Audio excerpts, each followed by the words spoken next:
Nobody's really happy right now with this weird, murky area when it comes to covering Kickstarter prototypes. What's the difference between a review and a preview? No one knows, no one has a distinctive answer, and everyone seems to hate the answers that everyone has. So let's try and reinvent the wheel here today, folks. This is the preview, unpaid, for Vrahode Age of Prophecy, and boy howdy, this might be a little controversial. Let's try this out.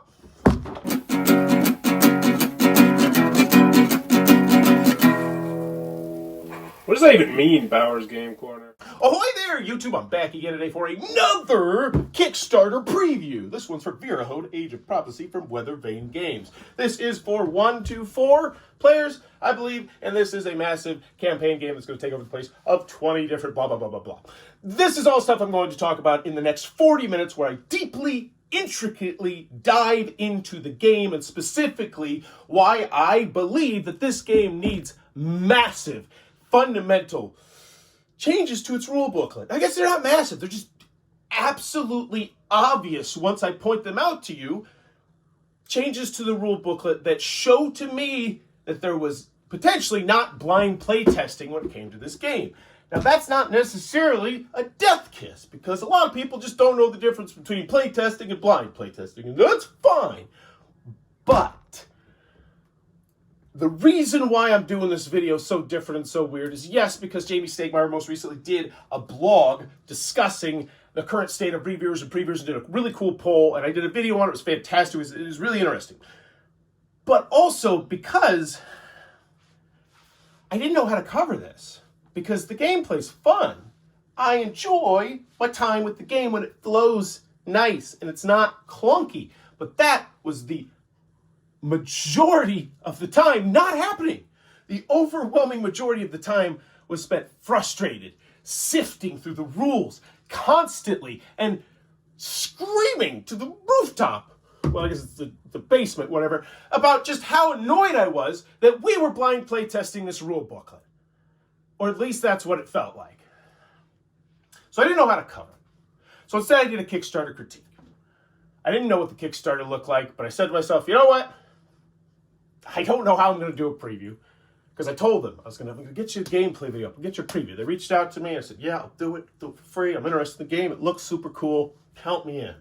If you follow this channel a lot, I don't do a ton of physical Kickstarter previews anymore, right?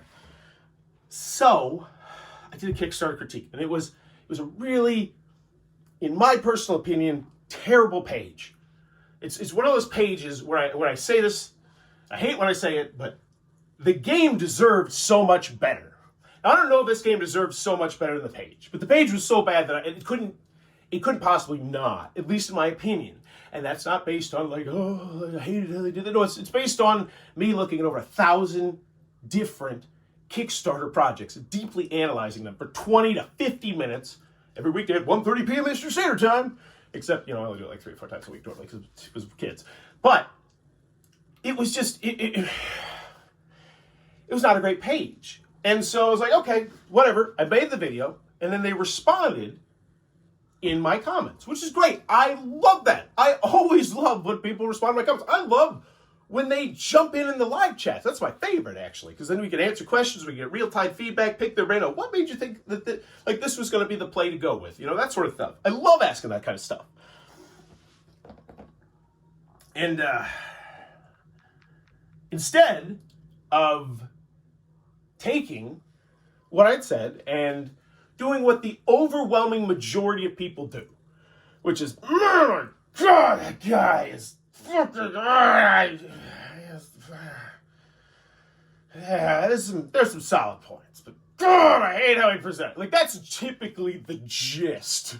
And I've gotten this from 50 to 100 people telling me this, right? They're like, oh yeah, I've been on the receiving end of that. Because it's not just like, because you realize when I do it about a company, it's like sometimes there'll be a couple people that come and be like, oh, hey, you know, is Bauer going to cover it? Like, I've had companies be like, yeah, I'm always interested to see if you cover our stuff because, you know, just because it's fascinating. If someone was talking about you on the internet for 30 to 50 minutes, you probably would click on it, right? But long-winded way of saying this, because once again, we're doing the preview all different. If you want to just skip to the part where I really break it down and analyze, it's 40 minutes. We'll get into that. You can go over there. I might even break this. I'm not going to break this into tabs. Hopefully AI will do it. But the response was something along the lines of I was taking pot shots or something like that, which I think might have referred to the fact that I seriously told them that they should consider replacing the person who's working on their rule booklet and their Kickstarter page. And I know that just me saying that without all the initial punch that came before that, I don't want to say punch, but all the lead up that led to me saying that, it's a lot. But pretty much there's so much time, effort, and money put into this game in the front end, and then for the back end, aka the rule booklet and the Kickstarter, to look the way they did.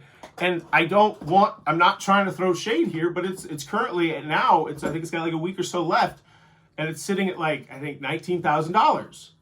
And I'm talking about this gigantic big box game at $19,000. And once again, this gigantic big box is 8 of the 20 missions that you're going to get. So I have a hard time remembering in all my experience of Kickstarter any time where I saw a game this large sitting at $20,000, because that really says a couple things to me.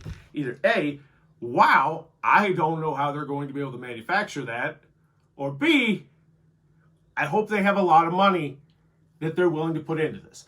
Now, I'm not particularly worried about that. I don't know personally the designer or the creator of this game. I have met them before. I did an interview with them, actually. But I do know that all the stuff in the lead-up was incredibly expensive. There is a very large and robust team that you can see on the Kickstarter page that is working on it right now. And, you know, results are results. And if I told you that this massive box Kickstarter game, you know, let's say it does 50% more, it hits $30,000, you'd be like, wow, what year is this? We 2014? And that's not an insult. Like, I feel like that's a very fair statement. And if you've been on Kickstarter long enough, you'd be like, yeah, okay. And the big thing was, I feel like I sound like I'm about to cry. It's just because my water's gone. Oh, my water's here. Great. I'm not about to cry. But the big thing is, when I saw that comment, I realized that maybe I needed to try and do what I originally thought I was going to do, which was essentially make this 42-minute video that's about to be at the end of this, where I deeply analyze the rule booklet and the problems that I see with this game, because I want them to fix them. I think they are relatively easy things to fix,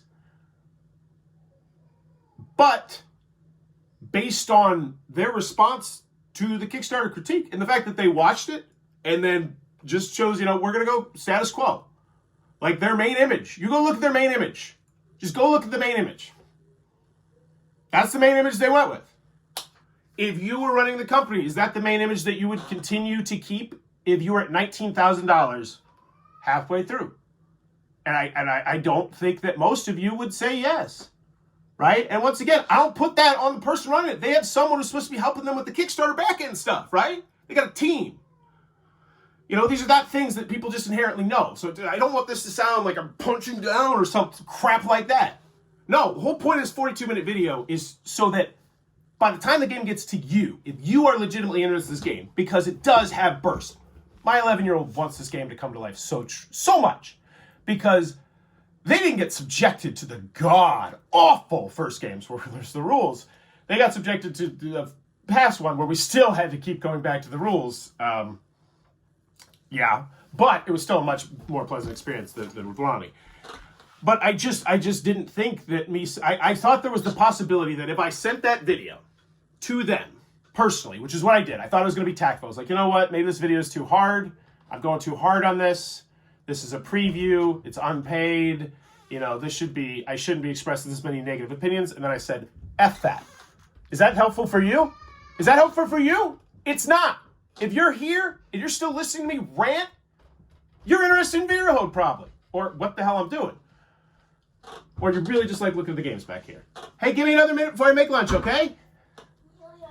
So, I decided that I thought that if I sent them the video, there might be the potential that nothing would change fundamentally in the rule booklet. And you, as a consumer, would be stuck with that same god-awful experience that me and my buddy Ronnie went through. It wasn't a fun game night. It's the kind of game night that literally makes it so that people don't want to come to my game night sometimes. Like, I've had so many people come and go on my game night, and I know exactly why. First, you might say, oh, hey, personnel is crazy for us. I can see you rubbing people the wrong way. Yeah, that too. And there was the one lady who would fall asleep during games and ask for help 3 hours in, which, that was flashback. But the main thing is, I always have to play new, because this is Bowers Game Quarter, right? New. You know what I want to play? I want to play After the Empire. I want to play Awkward Guess. I want to play Vast. I want to play Between Two Cities. I want to bust out Rampage. Dead of Winter, Alien Frontiers, Typhoon, all these games that I love, that I keep, these are my favorites. I'm going to play those. You know why? Because I got to go play Monopoly Board Crawl and Quartz the Dice Game, which, by the way, oh my God, steer clear of that one. Well, let me rephrase that. Absolutely 100% try before you buy. I think that's the political way to say that statement. But I was worried that you would get a game that had all that frustration, and I would feel bad because I could have potentially stopped that. So, in synopsis, I shot this 42-minute video, and I was going to politely send it to them, and I was going to be done with it. I was going to do an unboxing video for them, which I did. I was going to be like, hey, take this feedback. I highly suggest you do it. Your rule booklet clearly reeks of not being blind playtest. You don't need to defend it to me. Don't defend it to me. I feel like I presented my point very well. And if you feel like, if you sit through the next 42 minutes and you feel like I presented my point well, please consider giving this a like, because once again, that's essentially saying I do like this format of Preview Forest. I want you to get preview copies, and I want you to absolutely treat them like they are nothing more than a 3,000 print run review copy, and give me your honest, blunt feedback and why. Back it up. If that's what you want, give me that thumb. But so we're here, and so let's talk about it. This is Vrahode Age Prophecy. A couple things I do want to mention before we get into it. One thing that I really mentioned, I really hammer home on, is actually already completely fixed, and that's the pegs on the bottom part were absolutely god-awful in the prototype version, but I saw what they're going to be in the final version, and they look excellent. Also, I shot this like 2 weeks before I shot, like a couple weeks before I shot this part right now where I'm talking to you. So if something sounds weird, like date-wise or something like that, that's why. And that's about it.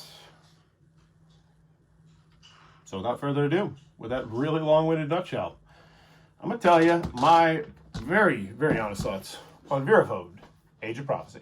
Alrighty then, so we're going to take a look at Vrahode. We're going to talk about everything that I felt after 5 games, and a lot of it boils down to this rule booklet right here having to improve for me to even consider recommending this game that otherwise shows flashes of like, ooh, I'm in, I'm excited, but I worry that this is going to be the bugaboo.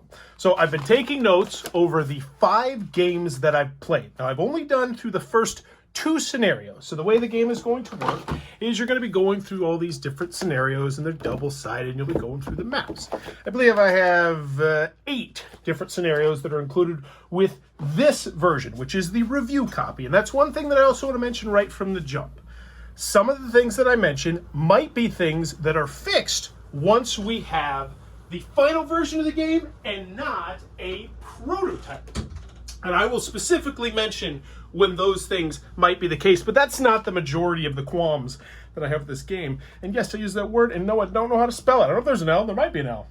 So we're just going to get into it, and I'm going to go down the list one by one, and as I go through it, you'll also kind of get a gist for the game itself, because we'll just get into it.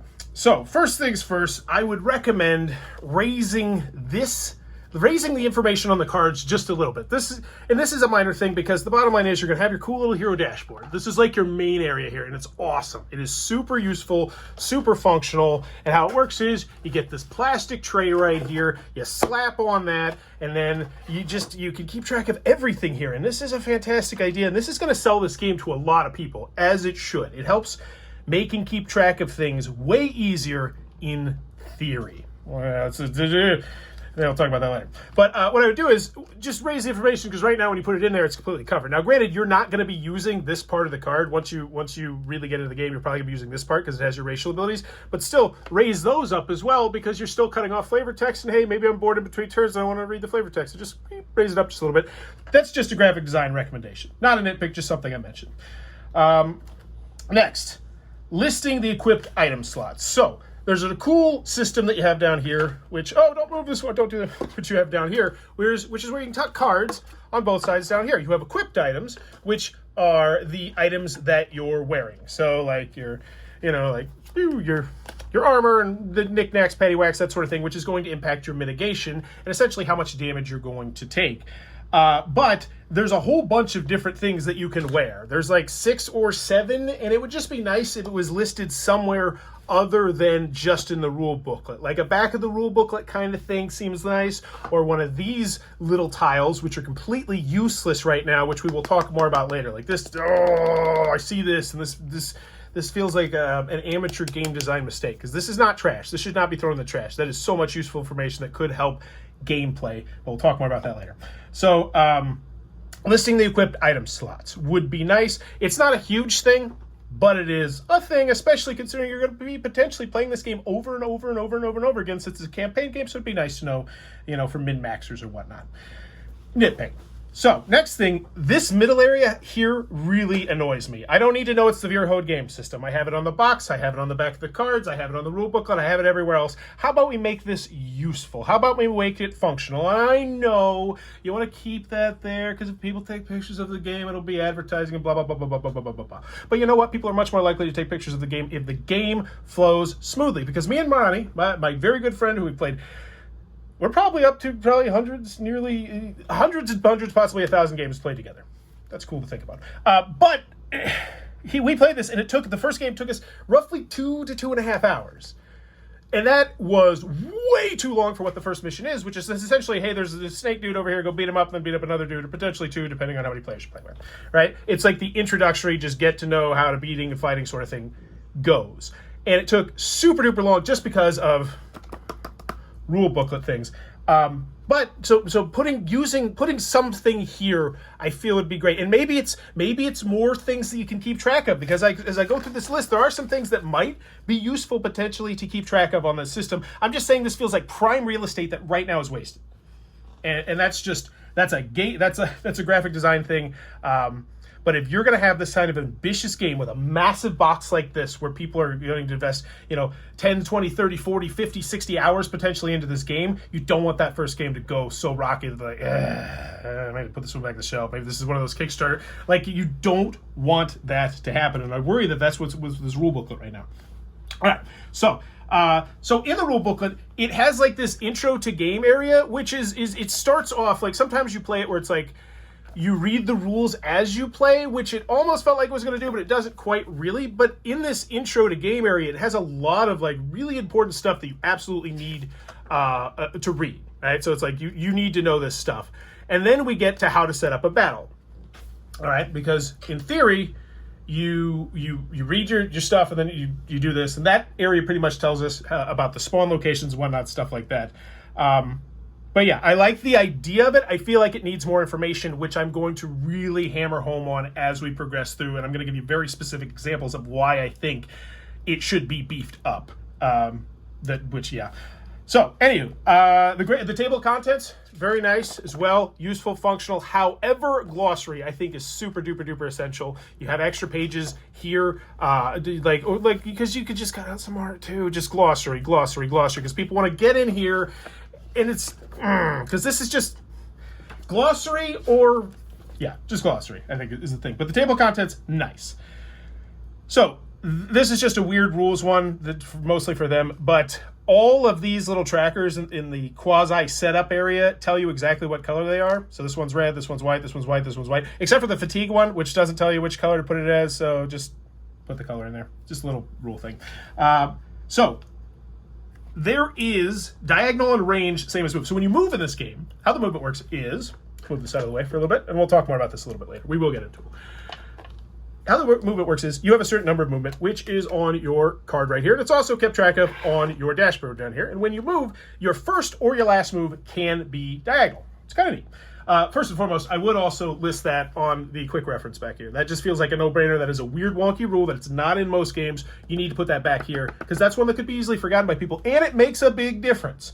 But it says diagonal, and then in the rule booklet, at one point it says very, very specifically, ranged attacks are done the same as movement, which would then imply that there's like that weird diagonal rule. If it's because it says point blank, exactly the same, which makes me think that you do the weird diagonal rule. And that seems odd, but it just seems odd. And it's one of those rules where you're going to be like, oh, that seems odd. Like the bullet just curves at the end, like it's like that movie or something, which is fine if that is the case. But it's just one little extra sentence there would say, yes, even the weird wonky diagonal rule, which obviously you wouldn't say it like that. But an extra sentence right there would clarify that, because what happened is, you're like, that seems odd. And then you go back to the rule booklet, right? And this could potentially happen on your first turn. It probably will happen on your first turn because the basic game is like this. This is what it sets up for the first game, which means they're either going to run at you first and then you're going to try and shoot them, or you're going to try and go up to them and then shoot them. And you see this scenario right here, you don't have line of sight, which means you're going to want to know if you can bend the bullet at the end, which means the very first turn in which people are going to play this game, they're going to have that question, and then they're going to have to go back to the rule booklet. And I say back to the rule booklet because they already were just in the rule booklet. They're like, all right, we're in, we're excited, we're playing, cool, I know about range damage. But then you're like, oh, it seems weird that I can curve my arrow right into his face. And it's not covered specifically. And it drives me mad because me and Ronnie had to go through it. Because then you're like, well, is it in a different part of the rule booklet? And then you start looking through a different part of the rule booklet, and the game comes to a grinding halt. Okay, done. Whew.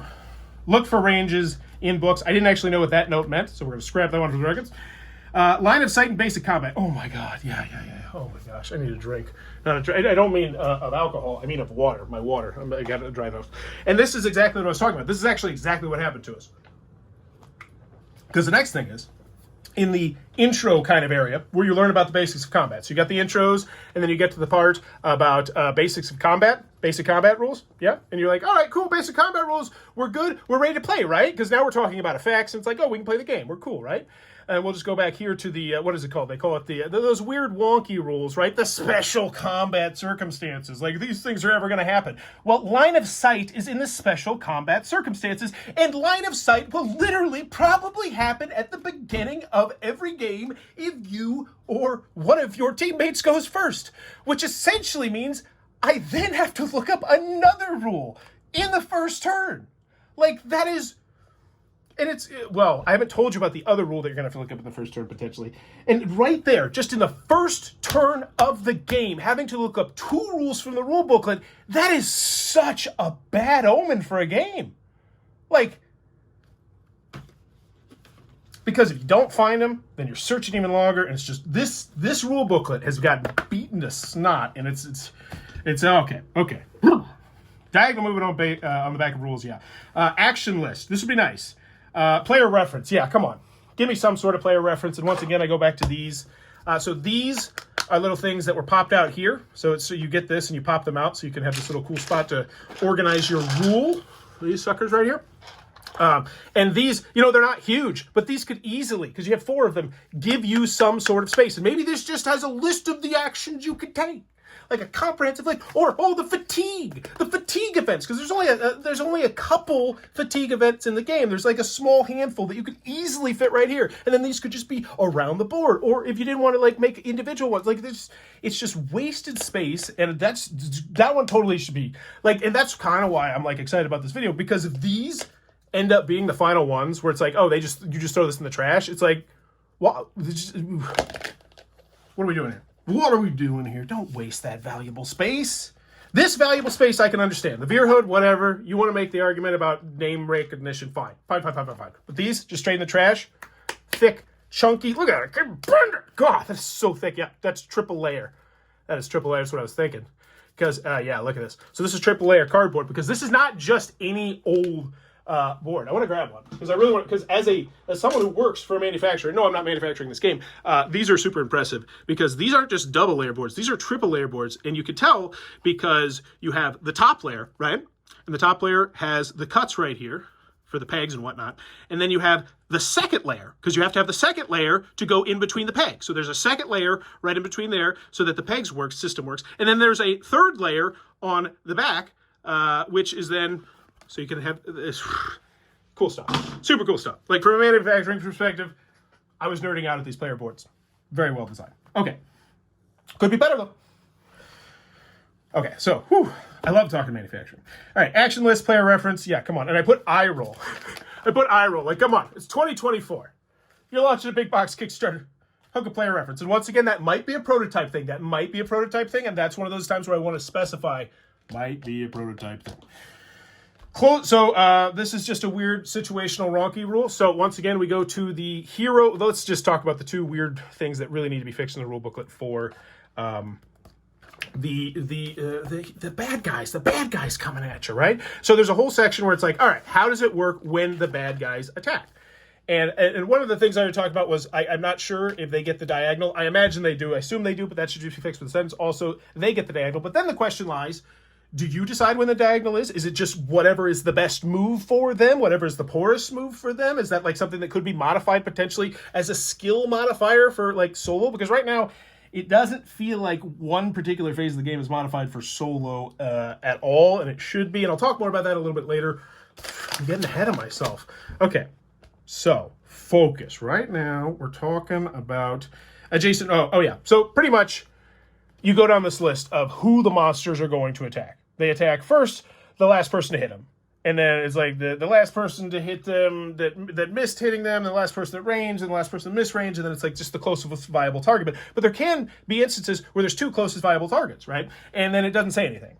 But all it has to do is just add a little sentence. And that's really where my frustration with this game lies, is that it feels like this rule booklet was not blind play tested enough to at all. Somewhere in that range, because there are things that are very glaring when you first play the game, that if everybody knows how to play the game, or there's someone's there just teaching the game, they can oh yeah, you do that, so that's how that works. That blind playtesting, do it. And in case you don't know what blind playtesting is, nerd stuff, I should specify this. Blind playtesting is not just playtesting your game and just teaching your game to people. That is when you physically say, oh, hey, do you not know my game? Here, learn my game. I'm going to see what mistakes you make, and then with that feedback, I'm going to fix my rule booklet. And if you do that enough, you might see consistent trends where it's like, we definitely need to improve this section of the rule booklet. Okay. Sorry, off my soapbox. I am always on the soapbox for blind playtesting, and it's just, Kickstarters, man. And it's just in general. I'm not saying specifically this one, but there's so many Kickstarters. They just, like, what's blind playtesting? Like, oh no, don't say that. Okay. So two close viable targets. It's just a sentence. It's just a sentence that needs to be in the rule booklet. If it was there, you wouldn't have to, because once again, we got to that and like, oh, what do we do? And we look, and we're like, oh, it's not in the section. We're like, oh, maybe it's in the back. So now once again, we're in the back and we're searching, right? We have slowed down, we have slogged the game, especially if it's the person's turn who's playing. And it's like, this is important. I need to know what happens right now because I might use a special ability or something like that. And the game comes to a grinding halt because we're missing one sentence. So I got adjacent, no ranged in basic attack. I don't remember what that one means. So we're the adjacent, no ranged, basic attack. Oh, yeah, just put that. Yeah, I think that might have been something that was in a weird wonky spot where it's just like, just put that into where it should be. That's not a special rule. I think that's what that was. Because that's a good chunk of what was so frustrating about the first game was the rule was not just where you thought it was be. It was like they considered it like a special rule. It's like, no, just don't. Like, that's not that special. Just put it in the spot where we learn about this thing, right? Don't teach me after the fact. Don't teach me 12 pages later after I've learned about a whole variety of different things. And just to connect the freaking dots. Okay. Hero stat functions and somewhere other than the QR. That's what I put. So, yeah, these hero stat functions. Oh my gosh, this is so frustrating. I want to focus specifically on, as you'll see in all bold, spirit. Because I have read through these rules, as I said, 2.5 times, not to mention through the gameplay, like, look everywhere. This, as far as I know, is the only spot where the spirit special ability is mentioned. And you say, okay, it's on the back. You're going to be using the back very frequently. That's the whole point of the quick reference. Well, you don't, though, when you always have the rule booklet not where it should be on the table, but getting passed back and forth frustratingly between people because we're looking up rules about range stuff, right? And yeah, we didn't notice until like 6-7 games, 6-7 rounds in. I don't remember. Time stood still that night. You know how some games go where it's like time just stands still? That's what this one was for the first game. Last 4 games, one of them was super quick. Like I ran a solo game where I killed that thing in like 8 minutes. Like it was super duper quick, which gives me excitement for the game. Part of the reason why I'm making this video. But it says right here, once per battle, after a failed attack or skill roll, a hero may perform a spirit roll. If the roll is successful, they may reroll the failed attack or skill roll, which dot. So it's just, that one's a typo. They need to put that, which what. But the big thing is, this is not mentioned anywhere else. I don't see this mentioned anywhere else in the rule booklet, and I hope I'm wrong. I will happily eat my words on that one. But there should not be a crucial, vital rule, a game-changing thing that is only mentioned back in the quick reference. Okay? So let's... Okay, take a breath. God, I feel like Lewis Black right now. I'm just getting so worked up. And I feel like that shows how much I like this game. Like, if I thought this game sucked, I'd just be like, all right, let's just do a preview. Get the hell out of here. Give you a generic quote about how great this system is, and then just be on my way. And then if someone goes back and says, oh, this game kind of sucks, they'll look at Bowers Game and be like, oh, yeah, he gave it a generic preview. Like that, and that's... But, no, I love this game so much, so I'm gonna put the due diligence into really discussing what I feel like needs to make this game shine. Because so far, I haven't mentioned anything gameplay-wise. You'll notice, I'm not mentioning anything gameplay. Which I do have some ideas, but that's not mine. That's their game. I'm not going to shut up about that. But rulebook, I mentioned rulebook and stuff. And just general usability and friendliness of it. All right. So, fatigue uses back... Oh, so this is the credit back on track. Oh, I skipped pages. That's why I was so confused. I skipped pages. So, spirit... maybe it's prototype, but okay. Then we talk about the biggest elephant in the stinking room, which is these pegs down here at the bottom.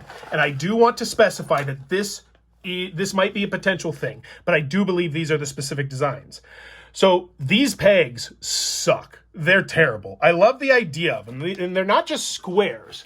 They're actually like little rectangles, because the idea is that will make them easier to grab, because they're top heavy, and then you can just, move them and put them in a little bit easier. But in practice, they're just everywhere. And that's not being hyperbolic. I would say I accidentally bumped mine in the first game 8 times. Now, the first game, going to be an outlier, because once again, a lot of rule booklet passing, a lot of confusion. But even after that, in the 4 games that I played after that, some of which were really quick, it still happened quite frequently. I wouldn't say quite frequently. It happened 2 or 3 times. And the big problem with that is you can't reverse engineer it. In some games, like, I just reverse engineer it and go here. But you can't with all of these. Which makes it annoying. And I honestly feel like just little squares that wouldn't get bumped because this just has too much overhang, where if you just accidentally like brush a card against it or something, like, oh, it moves. Like if you're just like, oh, I'm moving in here, and it's like, because you got to reach in here to get the thing, and it's just, and maybe it's because I got fat sausage fingers. I think they're kind of nice. Bite my nails too much, but whatevs. Yeah, I feel like little squares would be there. And once again, this might be a prototype thing. They might have some fancy way to do it figured out. And if they want a crazy stretch goal from a manufacturing perspective, you could make one of those layers. If you could make that middle layer magnetic and have like little magnetic pegs, that's crazy pie in the sky, multi-million-dollar kind of Kickstarter stretch goal kind of ideas. But other than that, I think just taking the top part off. My buddy Ronnie put it very well. He's much more eloquent than I am. Top heavy and square instead of just doing something else different. But yeah, I think something here needs to be fixed before the end of the game, because that's going to lead to a lot of frustration, just and on accident too. You just bump into it because you're doing stuff up here, and you're putting cards up here, you're looking through your stuff, and it's just, so that is one of the big things component wise that I have problems down with here. Now I do still love the system, and you can be careful, and it's awesome. It really does help. And even cooler, I don't have these, but they're going to give you plastic pieces that you can put over it, which will then keep it from game to game to game so they won't get messed with. And that's a super cool idea as well. Whew. And now we get into the back half of my lifts. So this is just an idea that I think would help streamline the thing, which I'm just kind of throwing out to them. A symbol on the dice for action success. So essentially, when you attack with a monster, you have to like roll these dice to just see if the monster is even going to be able to do the attack. And if you just put like a little symbol here, like just like the so I'll give you an example. So let's just pretend that like this raised beak action right here, and you know, we roll this to see if they do the attack, right? So what if just there was like tiny symbol there, that symbol is here, that symbol is here, that symbol is here, that symbol is on the 4 spots I believe it is where it does success, and it's not on the other 2. Maybe there's a different symbol on there. Maybe it just says physical attack, because if they miss that, then they go into the like this physical attack or ranged attack kind of thing. It's just a little idea that I think would help make things a little bit smoother. Not changing gameplay, just I think it would streamline things a little bit easier. And once again, that would make it so that you could just have like, what does that symbol mean that I see on the dice? Oh, I see right here in my little player reference. That means, oh, the attack succeeded, right? And that's also, once again, why I think these wasted cardboard squares, which I think I threw out of anger, could be used for something like that. Like, even if it just had like, okay, here's how the hero, here's a quick reference for when the monsters attack. Like just because you don't need that much space. Like, oh, quick reference for how monsters attack. If this, then that. So like you could make it. You could do the iconography. You could make it clean. You could make it clear. You could put some text on there. It would be user friendly instead of just going into the trash, which, you know, call me crazy. And here's the other thing too. I know this would actually add cost to the game, but you could, in theory, you could make this something where you could also keep track of things, because this layer right here is just, you're just gonna pop it out, right? So I don't see from a manufacturing perspective why you couldn't have other things. Like, this could be its own separate component. This should be a stretch goal. There you go. This is what I do at work sometimes. It's like, how can we add a stretch goal to your game without adding cost to your game? And if we, since we're already going to be, you know, doing this, if we just did that right here, you add a couple pegs, cost you a couple pennies, and you've got yourself a really banging stretch goal, or a really banging expansion, or something like that. Take that idea, run to the bank with it. Okay. So after setup, intro, shuffle, maybe mention draw rewards. So, I'm on the wrong page. Symbol on dice. I think they would help streamline and make just the games just a little bit easier, a little more friendly to learn. Diagram showing what D6 means in each situation. They have it in the back here. I think but there is like 1 or 2 other times you're going to roll this D6 where things will happen. Once again, this is also with the monster thing. So I think just a page somewhere or a diagram somewhere which showed, hey, whenever you're using this dice, this is what it means. So like on a -3 on an animal attack, on a -3 on a trap, like, I think that would be a nice little table. Potentially just an easy thing, like you go back to it and you'd read the other ones, and be like, and it'd just be easier to learn than how it is now. It's in there, it looks good. There's these diagrams, but they're spread apart a little bit. Consolidated. We got extra room, it looks like, there, unless you want to show more story in there, which, hey, more power to it. It's a story game. But it's an idea.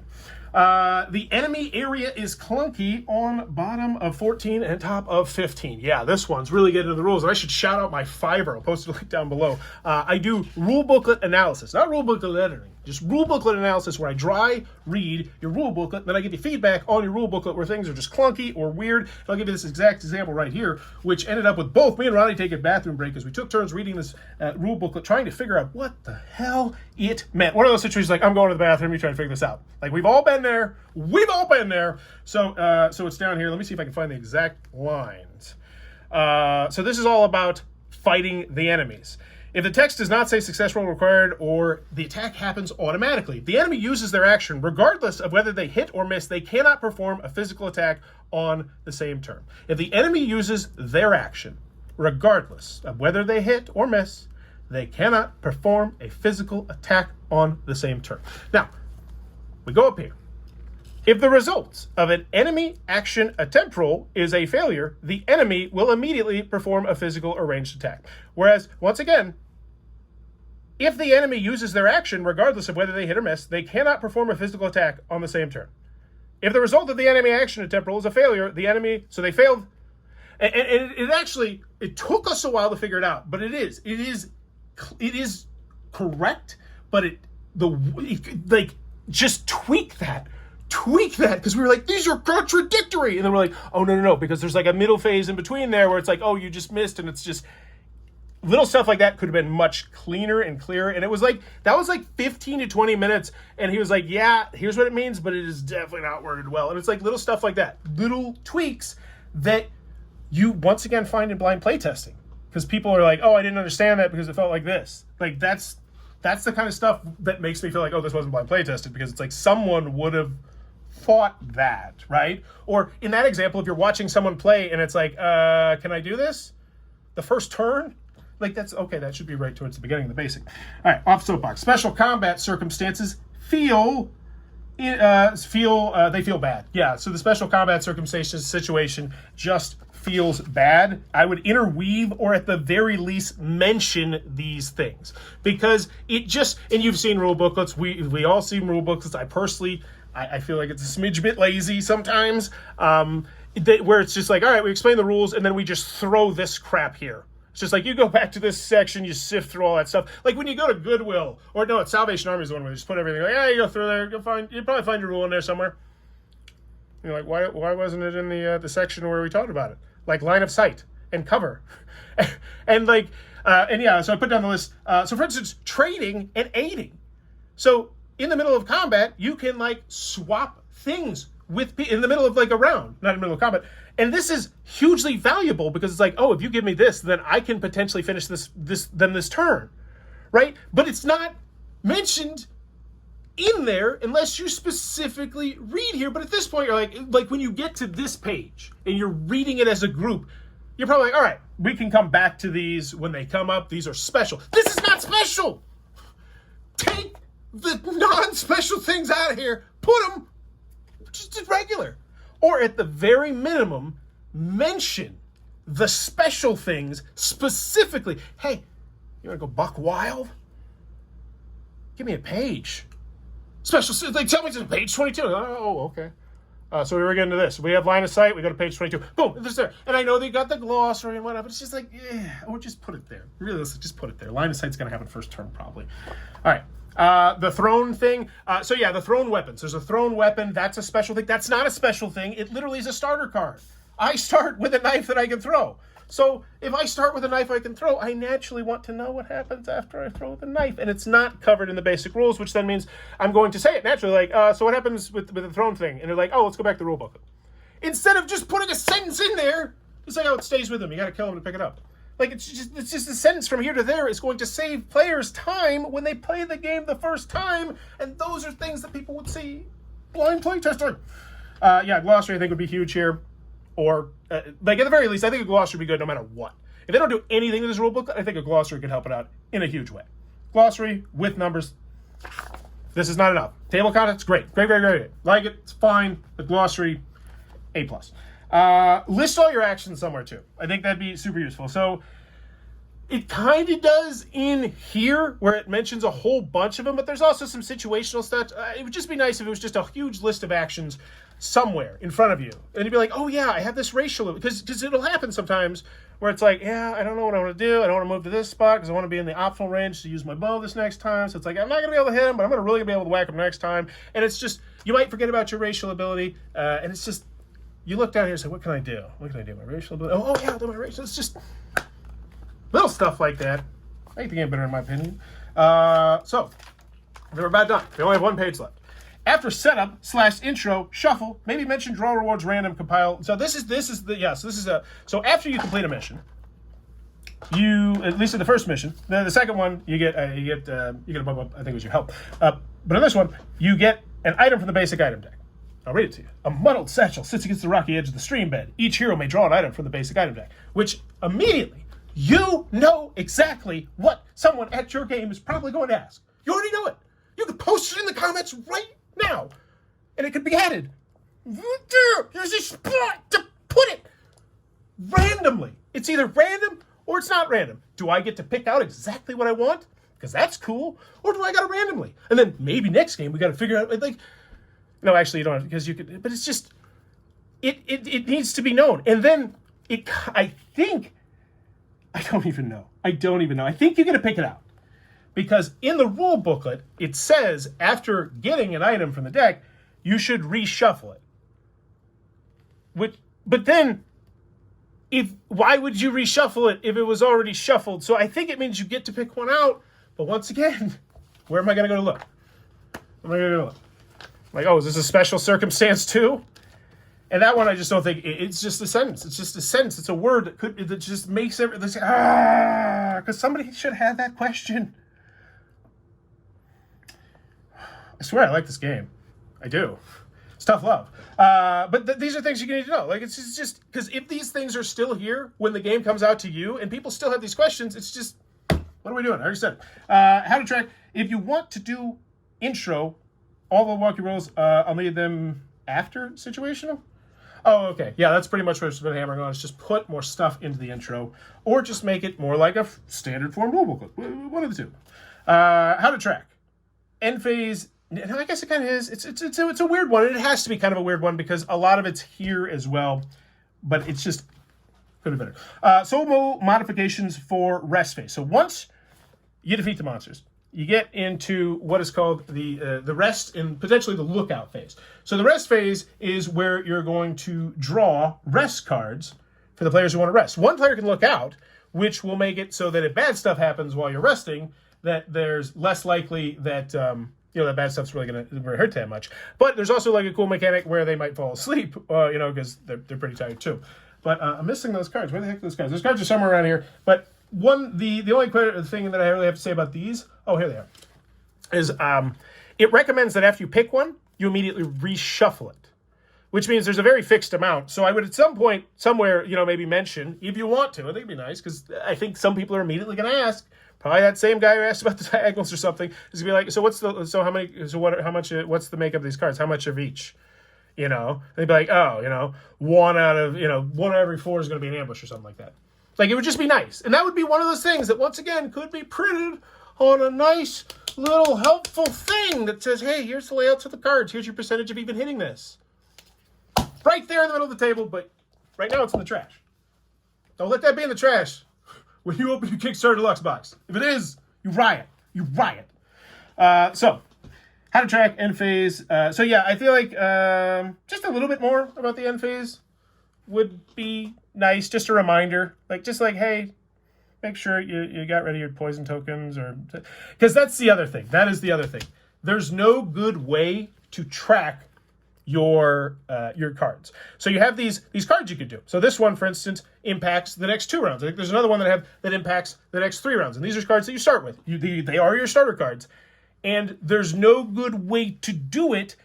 And when the game's going snappy, that's not nearly as big of a deal. But when the game slows down, and I feel like that could be something that could potentially be kept track of, I don't know, here, like this could be your spirit board where you have active things going, or there's so many uses for this piece of cardboard. Use it, for the love of God. But just, or you could do the tap card thing where it's like, tap it, and you tap 3 times. It's like, now it's used, or something like that. Anything like that. But just a way to track it would be nice, especially since you're all about the tracking. You've shown me you were all about the tracking, so a way to track that would be super useful, and that's a pretty easy fix, I imagine, as well. So. But the solo modification that I think definitely happen is that you can't really have a lookout, I guess, with the solo mode unless it has to be you. Like some sort of thing there. And maybe the allies. I haven't got to the allies yet. I'm excited to get to those eventually. Maybe they do that or something. But and maybe I don't have that chunk of the rules because, once again, do want to mention this is an earlier version of the game. There's going to be more stuff you see, and the components are going to look slightly different. Crits and fails on the back. Crits and fails on the back. Oh, yeah. Just sharing more information about the combat phase for the monsters that is not in the rule booklet, I think is big. Because it happens every single round. Every single round it's going to happen. And it's not covered at all on the back of the quick reference. Whereas I would say we have more situational stuff on the back of the quick reference. I don't know. Your mileage may vary on that one, so I'm not going to bang my drum too much. But yeah, I think some sort of solo modification would be nice there, and maybe that's in the pipelines. I don't know. Okay, so yeah, so there's the terrible first turn potential where you have to go to the rule booklet twice, which I spotlighted to you a little bit with that line of sight, which should most definitely be mentioned and not a special thing. And the wonky ranged, the wonky diagonal thing for both the line of sight on your gun and all that stuff that I mentioned earlier, you could potentially have a really bad first turn of this game where you're looking at the rule booklet 2 times just on 2 things that are going to happen very, very frequently. And that's not a good feeling. That's not a good feeling for anybody. So what I put, fatigue uses back of rules. Yeah, so there are a few instances where fatigue is going to happen. I would put that somewhere just to remind people, because it feels like it's easily forgotten. Oh, yeah, I can do this. Oh, yeah, that happens. Track spirit use on board. Racials, wasted space. Yeah, I pounded the drum, wasted space. What if I'm invisible? Yeah, so this is another thing. So I have a card where I turn invisible. And I didn't use it because the rules don't cover invisible, at all. Does it mean that he just immediately stops seeing me? And it's like, and I didn't even use the card, and I'm sure some more questions probably would have arisen it, but it's just like, I knew it wasn't in there because I read it, and then I read it, and I read it again. It's just an extra sentence here or there. And maybe it's in here. What invisible is in the glossary, because right now, let's see, invisible. It's nope. A whole bunch of nope. Whereas the glossary, invisible, I say, oh, okay. Cool, it does this. It's on page 16. It's mentioned briefly. You're hot. Now, you're not, but we're going to get you there. All right. Ever deep in Weather Vane Games, another rule booklet was being created, unbeknownst to me, because I don't check my emails well. And Weather Vane Games reached out to me before I shot that last chunk of video and said, hey, there's changes to the rule booklet. Now, I, of course, kicked myself, thinking, oh my gosh, I subjected my friends to this lengthy, terrible experience when I could have just read the new rules and we would have solved all this frustration. You would think. That's not actually how it went down. I'm more really just mentioning this because if I don't, I'm sure they will and say, yeah, that's because you were being dumb and not... You know what I'm saying? Probably wouldn't use that accent, I can't imagine. But, so I wrote another page because I went through that 2 times, the fine-tooth comb, the PDF, which I hate, despise. That's one of the worst things about getting Kickstarter content. Like, yeah, here's a new rulebook. Like, oh, fun. Great, new PDF. But I'm going to go through that one. I'm going to go with that one much more rapid fire, which means I'm going to forget some of the things. Because I'll be honest with you, in the next part of the video, I'm going to say I plan on finishing this and giving my thoughts on it. And honestly, my desire to play this game has been completely killed by their, I don't want to say the jerky way, but their seeming lack of self-awareness on their Kickstarter page. I highly speculate that they're just going to either... I don't even know. I 50-50, they're either just going to let this one ride and they're just going to, all right, we'll take this little chunk of money, we're going to put a whole bunch in the back end and we'll make it all on the second edition when, once the good reviews roll in theory, sort of thing. Or they're going to pull the plug, 4 days left and people be like, why did we pull the plug? Well, they won't be like that. They'll know exactly why they pulled the plug because they had an artificial funding goal, but they might ask that. But anywho, back to the changes. Now, some of these I'm going to mention. I'm going to read them out loud, and I'm not even going to remember what the heck they are. Some of them will jog my memory, but maybe you'll figure it out. And maybe the fine people at Weather Vane Games will know exactly what I'm talking about, and they will figure it out because maybe they started blind play testing. I don't know. I do know that I can't wait to talk to some of the other content creators who are working on this game at upcoming conventions. Anywho, campaign intro moved to the front. Minor change right now. The campaign intro is towards the back of the rule booklet. It makes sense. I don't have an issue with it. Fine. I put good, kind of obvious. Mentioned page number twice only for flying. I am imagining that means that they mentioned the page number, which I love, but they only did it for certain situational things instead of evenly spreading it across the board. That's what I'm guessing based on reading this. And the reason why I say that is because they also did something similar with the pegs that you put in down at the bottom. It was like some weird thing where it's like they mentioned the color of every single peg except for one. And it was just like one of those glaring oversights. Like, oh yeah, that just slipped through the cracks. Go fix that. That's what this one feels like. Setup added. Great. But come on. I underlined the word come on. Because, well, I don't know if it's just me having played, more than, say, 5 games.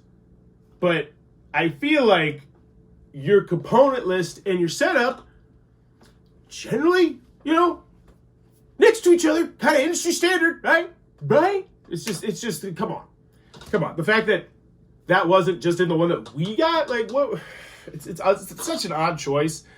And I get probably why they didn't have it, because they're like, oh, you're going to be doing most of the setup when you set up on these individual, fold-out boards you're going to do, but it just feels like such a rookie mistake, I guess would be the word, and with such a large team, it's just one of those ones where it's like, I'm glad you saw it, but the fact that it was this late before someone was like, oh yeah, do that. I want to give them the benefit of the doubt and say they just didn't have the artwork ready or something, but still, like, text would be great too for, the reviewers that you didn't pay. And I didn't ask for pay. Like, I thought the game looked interesting. But the way I was playing that out in my mind, I was like, I don't feel bad for the viewers who get paid for this. Like, I just don't. Like, you zero the beast. But the ones that were just like, I'm hoping this is a fun Jerry Williker's game and it's going to help me grow. Yeah, all right, mentioned plastic cover. So they mentioned the plastic cover in the rule booklet, and this was more of a compliment on them. Nice spot to mention it. I'm imagining they put it in a spot where it makes sense, and I want to specifically give them kudos because there is not a lot of that going on in this rule booklet. Enemy aggression, bottom part, still annoying. So they didn't fix. This is a big overarching theme that I really legitimately LOL. I like to call people out a lot when I feel like they're fake LOLing or LMAOing. And I legitimately, it was like more of like a frustration laugh. Like, of course, did they fix that thing? Oh, of course they would. No, they fixed that? No, of course they didn't fix that. Did they fix this thing? No. And what made that even more evident was the fact that as you saw, if you're here still, you saw me present these points, and none of these points are rocket science. They're the type of stuff that any blind playtester who's played more than 5 games is probably going to pick up if they're handed the rules. But I get the impression that no one had the guts to hand people the rules. And that's not a shot on them. That's an industry-wide thing, especially with Kickstarters. Not so much with publishers. Publishers are... Obviously, they know these sort of things for the most part. They should, but especially with Kickstarters, just you can't be scared. You can't be scared of that. Like when people put their rule booklets up, I think Vrahode had theirs up actually. I think that was part of the reason they got a D-. I'm getting them mixed up with these gaming tables, which are really bad on GameFound too. All right, enemy aggression, bottom part's annoying. Take back-ish, positive effects for tracking cards, clearer please. So I put take back-ish, positive effects for tracking cards, clearer, please. So positive effects. Okay.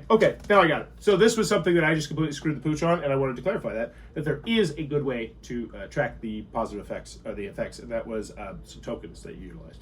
But it could have been substantially clearer where you specifically mentioned that was, in fact, the way to use them, instead of just kind of the way it felt like was you're just supposed to infer that's what these tokens are for. Yeah, saying it out loud just feels kind of like duh. Large enemy movement. Clunky! Yes. So they added, and then I put on, exclamation point, question mark. And this deals specifically. So there is the potential for enemies to be large, which means they have a special way that they move. And apparently, the way that they said on when referring to them was confusing. I don't remember that, but I have no doubt in my mind it was, because... This is Vrahode. Point of interest. Why do I care? Points of interest. Why do I care? I don't know what that means. I think they now have their rule booklet on their Kickstarter. Go look for the points of interest and say to yourself, do you care? Let me know in the comments below. Or, if this is Weathervane Games, let people know why they should care. Because I don't remember why I put this on, but it's pretty cut and dry. Points of interest. Why do I care? Or maybe you know what? Maybe that's because I don't actually understand what they're, so I'm running this over my brain. I think that means that they're not currently being used, I'm going to guess, in the first few scenarios and games, because since I believe, I think I got up to 3.5, nearly 4, we were getting close to 4, since everything's gone down, and, of the scenarios. Okay, anyway.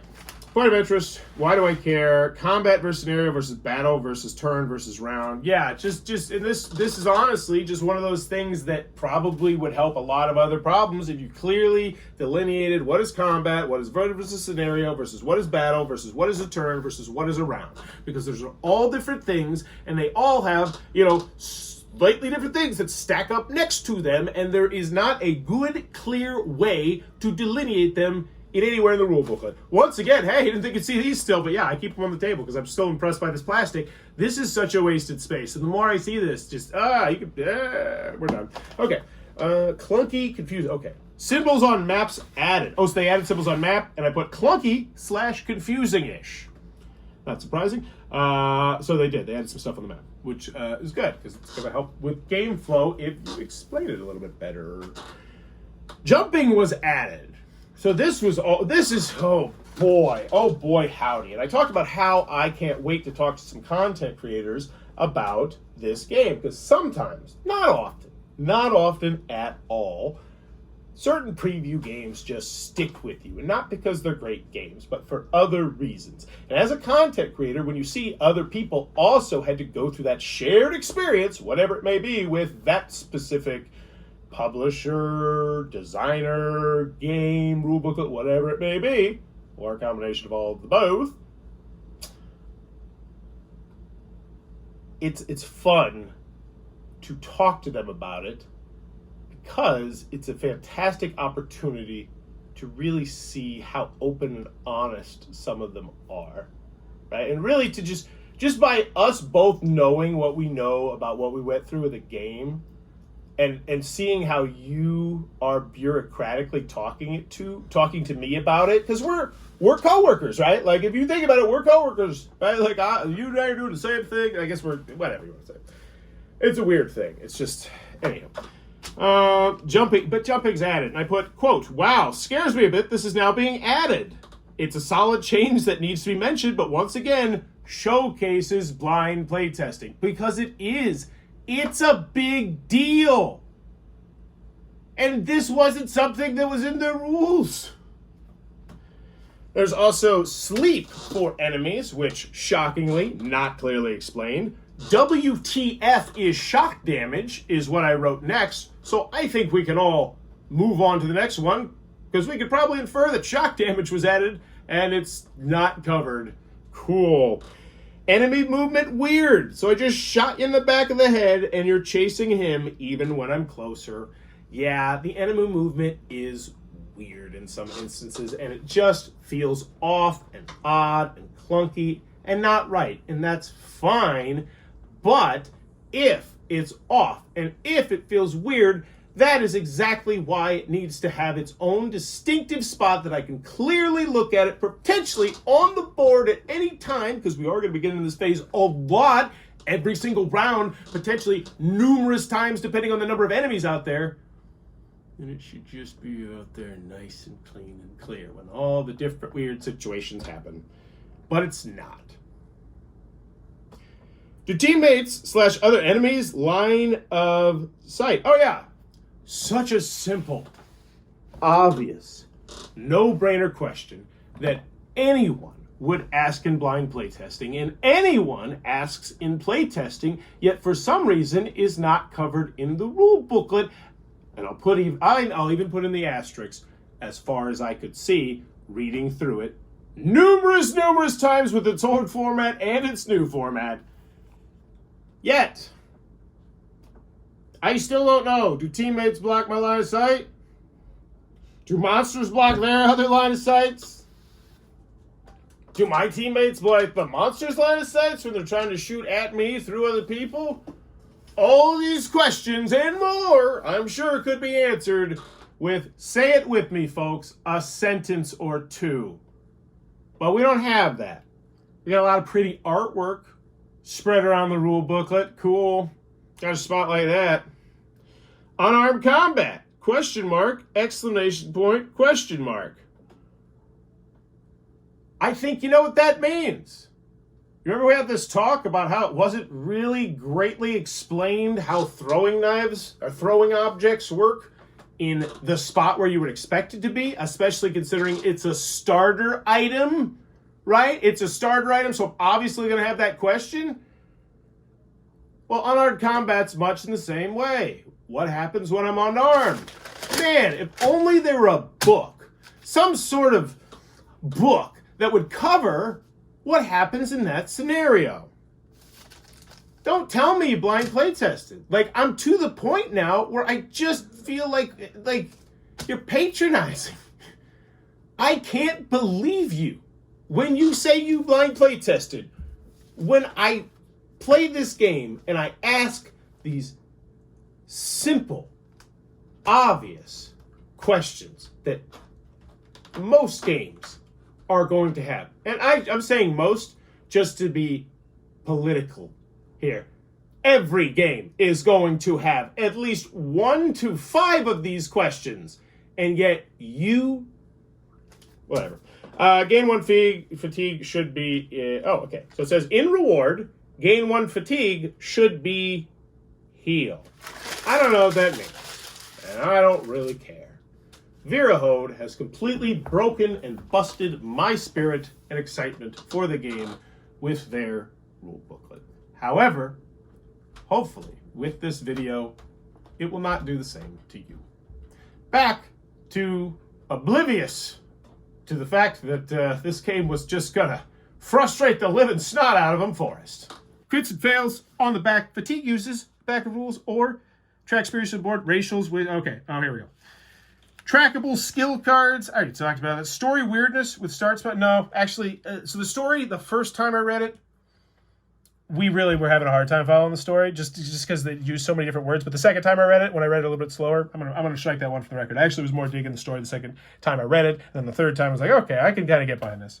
But it's just, it uses so many weird, like, names and things in front, like, oh, the crone and the stuff.